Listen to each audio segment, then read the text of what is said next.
a go? You're all a go? All right. It's great to be in Corpus Christi. I'm connected to Corpus because my daughter, who's a registered nurse, actually finished up her nursing here after graduating from Baylor. She went to Texas A&M nursing school here, so spent some time here several years ago. With Adam Hinojosa, of course, your new senator. We're proud of having this great Republican represent Corpus, and did a fabulous job this year. Fabulous job this year. I'm here to tell you about our legislative session and some of the highlights. So many things happen. There's not enough time to click through all of them, but I want to focus on a couple of key issues that I believe your viewers, your readers will be focused on. Number one, we are sending $51 billion out of our budget, over 20% of our total budget, back to taxpayers to cut property taxes again, as we started doing when I became lieutenant governor about 10 years ago. And we did it through the homestead exemption. So many of you may not remember, but 10 years ago, your homestead exemption was only $15,000. And then I raised it to $25,000.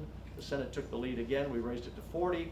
We raised it to $100,000 last year, and this year, and Adam was a strong supporter, for seniors, your homestead exemption is now $200,000. Now, what does that mean to you? That means for the average senior, you will no longer pay any school taxes for the rest of your life. You won't have to rent your home from the school districts anymore. You still have city and county taxes, but the state is picking up the tab for you on your school taxes. Now, how about if you're under 65?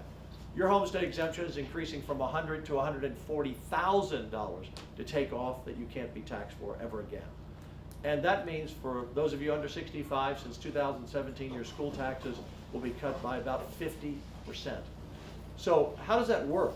Well, the state sends the money to your school districts instead of you having to write the check to the school district. And that's a part of our big investment in our public schools. Public schools this year are getting a huge increase, $8.5 billion new dollars in different ways. It used to be that the state would send all the money to the administration, the superintendent, the administration, and they would decide how to spend it. But what we saw over the years, the teachers were not getting their fair share. So now we're sending it in buckets.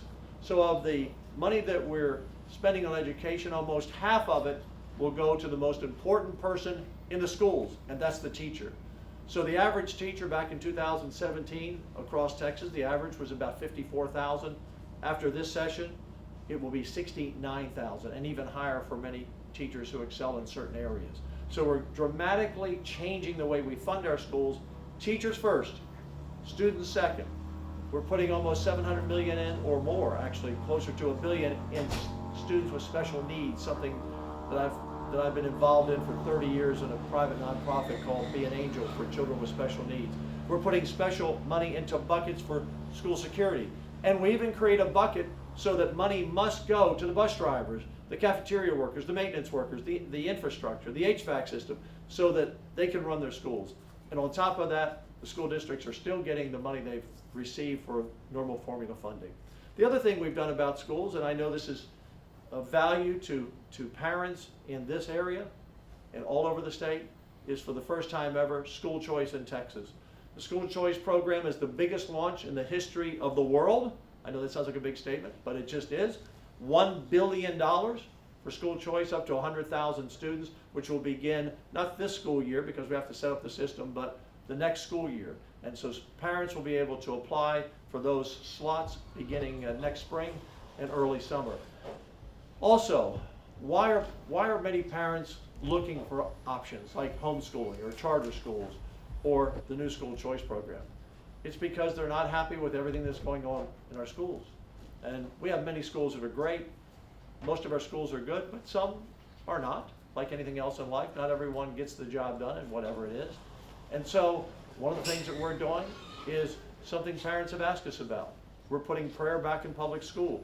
Prayer goes back in public school so that students have their own private time to pray if they wish. I've always thought it was odd, Adam, that we take our kids to church and Sunday school on Sundays and tell them they can't talk about God Monday through Friday in school. So the 10 Commandments will be back in every classroom in addition to prayer. Now, let me tell you how the 10 Commandments will work, because I want you to get involved.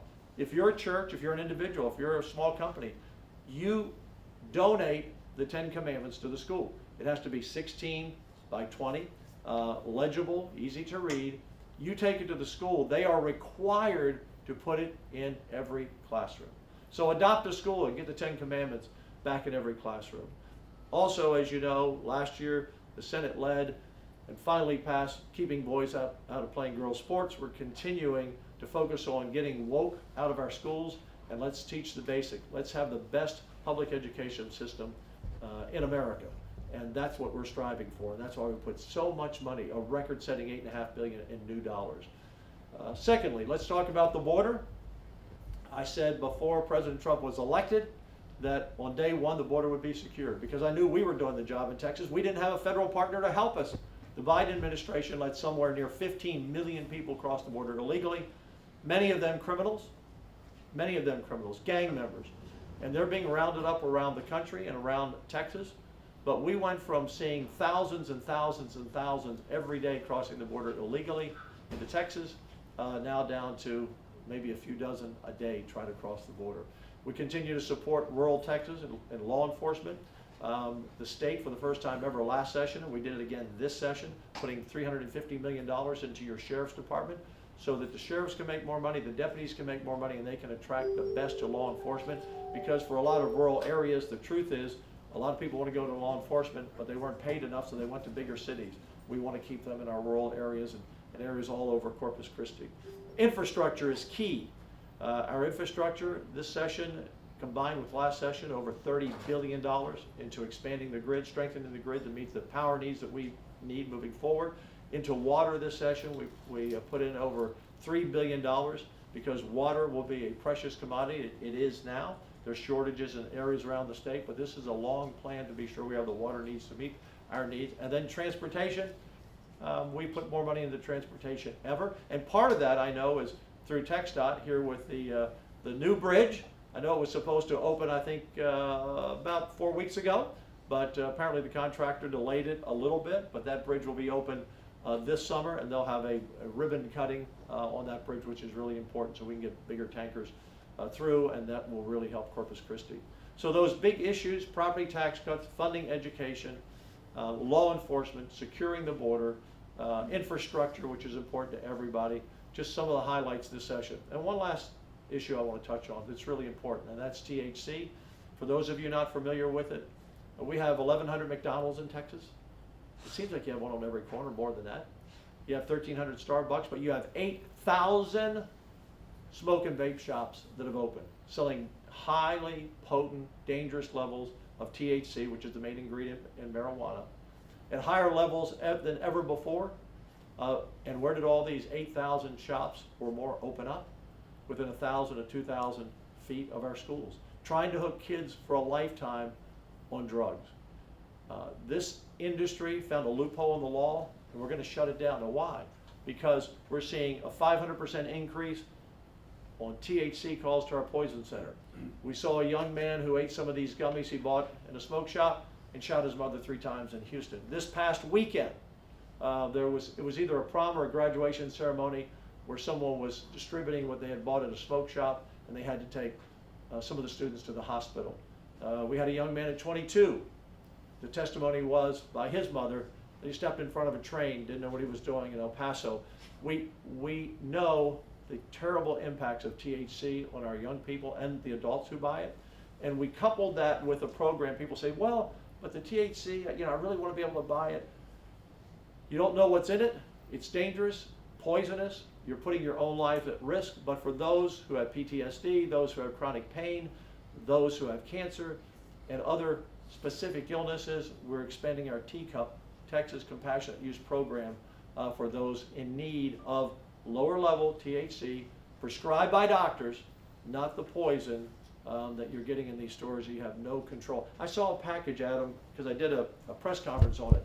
It was 16,000 milligrams of THC in one package of candy. Each little gummy was 800 milligrams. And the package even said, if you've never used this before, you might want to just take a little piece of the gummy. This is dangerous stuff, and parents, grandparents, you don't want your kids, and if you're an adult, you don't want to be buying something you have no idea what's in the pack. So there's some of the highlights. Adam Hinojosa, your new senator, proud to have him. Thank you for sending him to Austin. Adam, you want to speak for a moment? Sure. Well, thank you, everyone. It's great to be home in Corpus Christi after just an incredible, successful session that we had, starting with our leadership with Governor Abbott, especially thanks to Lieutenant Governor Dan Patrick and my colleagues in the Senate, passed one of the most conservative. It's one of amongst the most conservative legislation that we've had in a long time, and I'm proud to be part of that. And again, thanks to our leadership. You know, Lieutenant Governor made Corpus Christi one of his first stops in coming after legislative session to explain the work that we've done, and we're so proud of that, to have a voice in South Texas, not only here but in the Rio Grande Valley, fighting, helping us fight the illegal activity, the illegal crossings that have impacted our district for so long. It's wonderful to have our leadership well attuned to those issues and here to answer our questions and to talk about what we've done in our legislative session. I want you to know, Corpus Christi, it's been a long time since you've had a senator from Corpus Christi, and I'm proud to represent you and so proud of the leadership and all the work that we've done this last session. Look forward to greater things to come. How many bills did you pass as a freshman? We have 40 out to the governors. I told him when I was a freshman in 2007 on the Senate, I passed 6. But I think he did okay. Let's open up for some questions. It's all quiet. Okay. Do you foresee what's happening in California, in Texas, as far as what's going on there? We all watch news. Yeah. It's terrible what's happening in California. It's anti-America. It's lawlessness in the streets, which I think has been created by permissive government at the local level and the state level, and Governor Newsom and the mayors out there.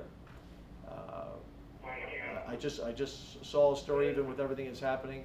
Law enforcement out there in an area right near LA said they're not going to enforce any of these immigration laws, and we're not going to see that in Texas. Why do I believe we're not going to see that? Because we are a law and order state.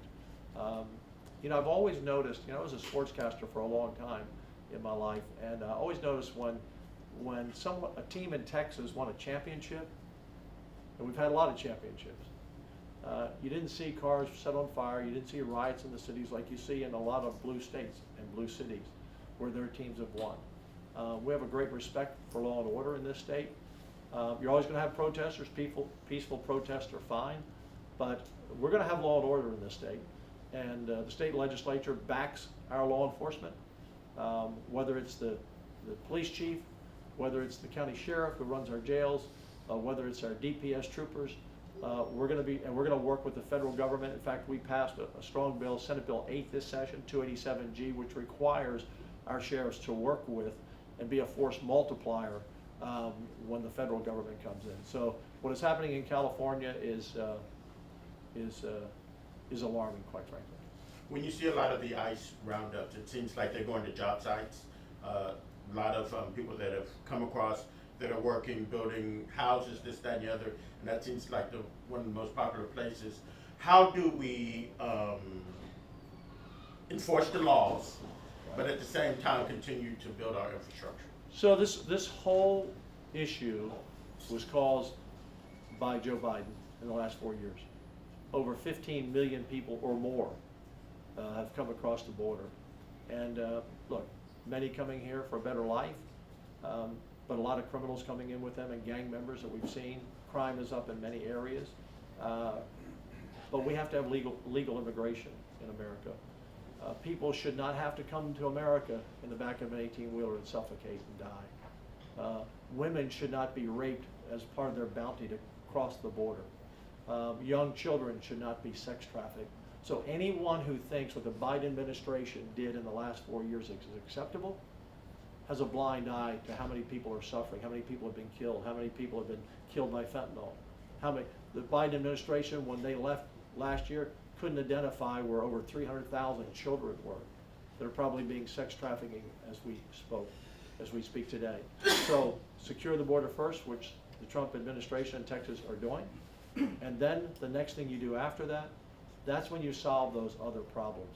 But rioting in the streets for open borders, that's not where America wants to be, and I think we saw that in the election last November. One last question, then I have to move on. Yes, ma'am. Yeah, so you spoke a lot about school funding. I know a lot of public schools in this area have really struggled with budget issues in the past few years and are potentially going to continue to have deficit budgets into the future. Not- Is there enough school funding? You're being given a bum story by the superintendents. Let me just give you some numbers. In 2015 to 17, our school funding in the state of Texas was about $43 billion. This year it's $86 billion. We have doubled school funding since I've been lieutenant governor. We've increased teacher pay more than ever. We have put more money in school security more than ever.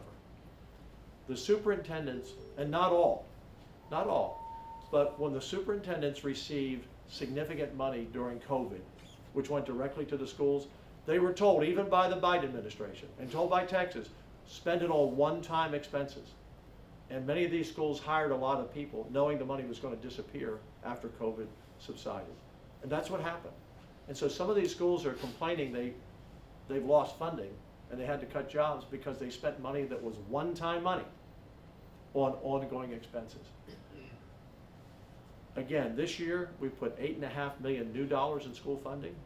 And it was very interesting. Tell me your first name, what's your? Olivia? Olivia. Olivia, it's very interesting. When we put our bill, HB2, on the floor this year on school funding, we didn't hear one complaint from a teachers association or union. I don't know of a teacher that called and complained because they knew for the first time they were the focus. The most important person in the classroom is the teacher. And that's where half of our new funding is going. Again, with students with special needs and all the other workers who make the school work. In the old days, not that long ago, the money went to the superintendent and went to the administration. And they spent it on whatever they wanted. It needs to go to the teachers because teachers should be paid as professionals and not just as a job. They're the most important person. So you can always find a school district that says, well, we didn't have this, we didn't have that. I'm just telling you what the facts are. And the facts are that school population in 2019 was 5.4 million. Today it's 5.5. The school population has only grown by about 100,000, but yet we've doubled the amount of money. It just wasn't being spent in the right places. Hey, thank you. I have to get on to the next city. Thank you very much for coming out. I appreciate it. Thank you. Thank you. Yes, sir. Thank you, Olivia. Good to see you again. Thank you. Hey, thank you, sir. Appreciate your good questions. Yes, sir. Bye. Safe travels, Governor. We'll see you. Take care. Anything you need, let me know. Thank you. Where's your beautiful one? Oh, she's. Bye. Great.